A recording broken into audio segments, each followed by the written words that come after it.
What's up guys? Today I am pretty gosh darn excited because I'm taking a look at the first FreeSync supported display that I have ever had the privilege of reviewing. This is the BenQ XL2730Z, a 144Hz 2560 by 1440 TN panel with 8-bit color depth and a 1 millisecond response time.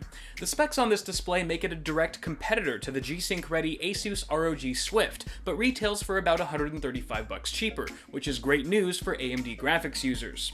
While it may not have the fierce industrial design found on the Swift that makes it look like the bastard child of Peabody and Atlas from Portal 2, BenQ chalks up a modern style of their own, and I rather like the simplistic design of the stand, which features tilt, swivel, height, and 90-degree pan adjustment. At 18mm thick, the bezel could be slimmer, but it's still thin enough to run a triple setup without much visibility gap. On the right side is your power button and buttons for the on-screen display, though BenQ includes a wired controller for easier navigation, which works like a charm. Although you can place the controller in the shallow cup holder thing, being able to physically secure the unit to the base would have been a nice touch, as my mouse and keyboard cables were quick to knock it out of place. Most gamers, including myself, will rejoice at the monitor's non-reflective matte screen. One time I played Arkham Knight on a glossy monitor and could actually see the disappointed look on my face. On the left side is a headset holder, pulling out is advised, 2 USB 3 ports running on a built-in hub, and mic and headphone jacks. You also get a sturdy carrying handle at the top of the stand, making this panel an ideal choice for LAN parties.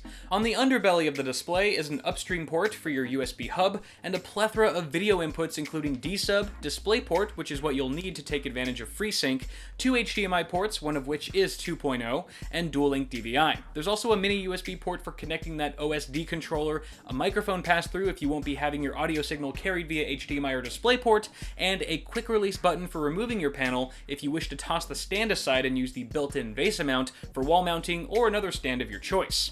Additionally, you can keep voracious thieves at bay by locking down your panel with a Kensington lock when attending public LAN events. So far this panel has me intrigued, but the real question here is how does it perform with day-to-day tasks, and more importantly, gaming? Well, despite being a TN panel, having 72% NTSC color gamut support puts the color range of this bad boy fairly close to my 3-year-old IPS, though I'll admit the colors don't pop quite as much. The just okay viewing angle is what you might expect from a TN, and with some fine-tuning in the OSD, the contrast ratio looks great, offering enough granularity between blacks and whites during low-light scenes. To truly see the monitor at its best, however, jump into a fast-paced action game with FreeSync enabled, and you get nothing but super sharp visuals with no tearing, stuttering, or visible tracing of any kind. This makes my IPS panel look like a blurry mess in comparison, and ultimately, a hard panel to come back to once getting used to the BenQ.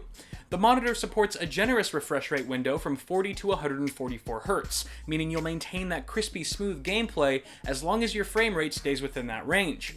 What typically tends to happen if your frame rate ventures outside of those parameters is that the image begins to generate an unpleasant flickering effect on screen.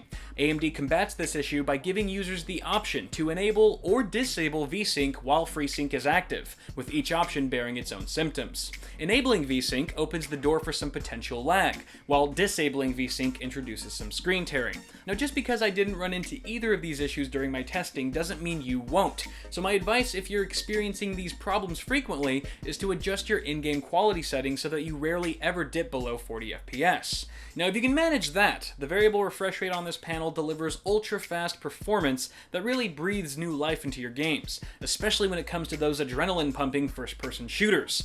While I wouldn't recommend the XL2730Z for things like color grading or photo editing, AMD graphics users who are serious about gaming will find that picking up this FreeSync display really is one of the best upgrades you can make to your gaming experience without cracking open your actual PC.